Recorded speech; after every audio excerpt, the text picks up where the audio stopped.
A high school is seeing a surge in students who left their homes in another country and crossed the border alone, looking for a better life. NewsChannel 9's Brandon Evans tells us how these students made it to Chattanooga and why they are at the Howard School.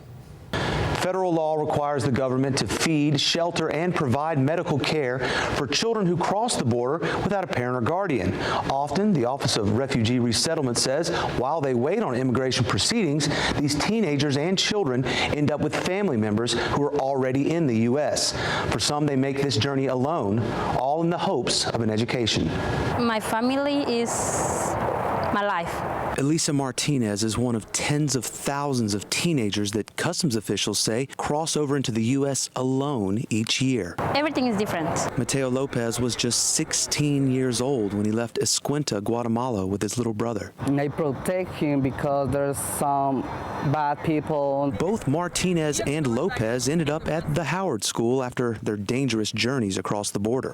They point me with a gun in my head and they tell me, give me everything that you have. Lopez kept going, knowing what could be ahead.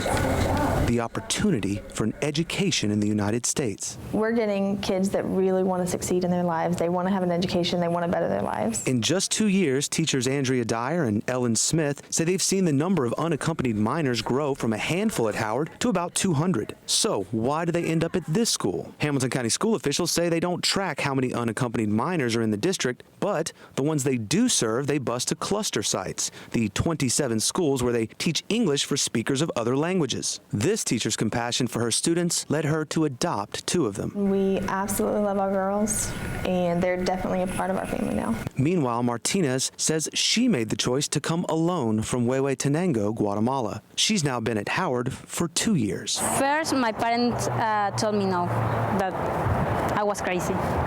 But then realized that they can give me a better future. But a better future means growing up very quickly.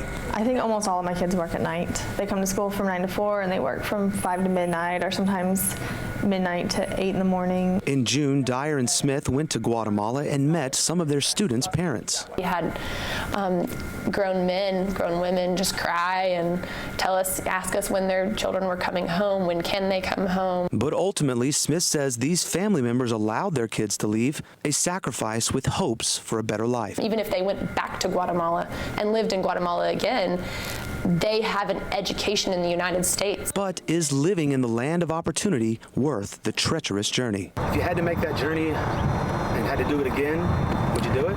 Yeah, I will do it. Just for my family, I will do it.